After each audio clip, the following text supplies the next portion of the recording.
Good day నమస్తే. నేను మీ దోస్తుసు. ఇవాళ ఇడ్లీ కమ్ దోస చేద్దాము అనేసేసి హ్మ్, పప్పును బియ్యం నానబెడదాము అని పప్పు బియ్యం 2 కలిపేసేసి ఏసినాను. మెంతులు కూడా ఏసినాను. ఏసి కడిగేటప్పుడు ఎందుకో డౌట్ వచ్చింది. ఇట్లా వాసన కంపు వాసనొస్తుంది. ఇదేందబ్బా! ఈన లోపల ఈ బియ్యంలో ఇట్లా ముక్కిపోయిన కంపు వాసనొస్తుంది అనుకున్నా. అనుకుంటే గుర్తుకొచ్చింది ఏందంటే, కొన్ని నెలల కిందట నేను ఒక దుకాణం లోపల ఇది తీసుకున్నా అనమాట. ఈ బియ్యం తీసుకున్నా. ఆయనేమన్నాడంటే, "నేను నీకు చాలా తక్కువలో ఇచ్చేస్తాను. 4 తీసేసుకొని నాకు $16 ఇచ్చేయి" అన్నాడు. అంటే ఇంకా నేనేం చేసినానంటే, మనము ఒక తప్పు చేస్తామబ్బా! షాపింగ్ పోయినప్పుడు మనము ఎక్స్‌పైరీ డేట్ చూడం మనం. మనకి ఏ వస్తువు కావాలో అది తీసుకుంటాము. కానీ ఎప్పుడు గాని మనం వెనకాల ఎక్స్‌పైరీ డేట్ చూడం మనం ఏంది, ఏం కథ అన్నది. అయితే నేను ఇచ్చిండు కదా అనేసేసి 4 తెచ్చేసుకున్నా. ఇడ్లీ రైస్ 4 ప్యాకెట్స్ తెచ్చేసుకున్నా. తెచ్చుకున్నాక తర్వాత ఇంటికొచ్చిన తర్వాత ఇంక సరే ఇక రేపటికి దోసలు నానబెట్టుకుందాము అనేసేసి ఆ ఇడ్లీ రైస్ ప్యాకెట్ ఇప్పితే కంపు వాసన అనమాట. ఎంత కంపు వాసన అంటే అంత కంపు వాసన.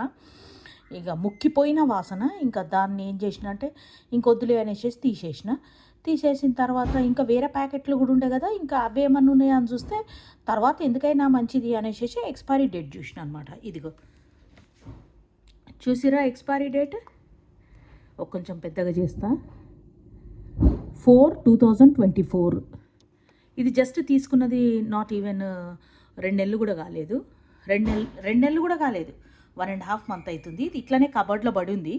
అయితే మా జిమ్మిగాడు ఏం చేసిండంటే ఇంకా 2 ప్యాకెట్లు ఇప్పలేదు కదా! అది తీసేసి స్టోర్‌ది ఒక బాక్స్ ఉంటది. పెద్ద బాక్స్. దాని లోపల పెట్టేసిండనమాట. అవి మంచియేమో అనుకోని.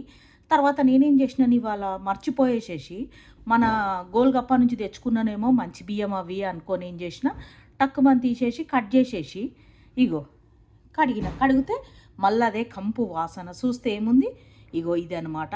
ఒక్కటి గుర్తుపెట్టుకోండి, మనోళ్ళు ఏ దేశ విదేశాలకు పోయినా మన ఇండియన్స్ మారరు. ఎంత చెయ్యి ఏమన్నా చెయ్యి కమీనేగానిలే ఉంటారు మనోళ్ళు. గుర్తుపెట్టుకోండి.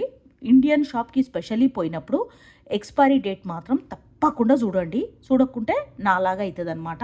ఇగో ఇప్పుడు 4 ప్యాకెట్లు నాశనం అనమాట. $16 పెట్టి తీసుకున్నాను. వాడు తక్కువకి ఇచ్చిండు కదా అనేసి 4 ప్యాకెట్లు తీసుకున్నాననమాట.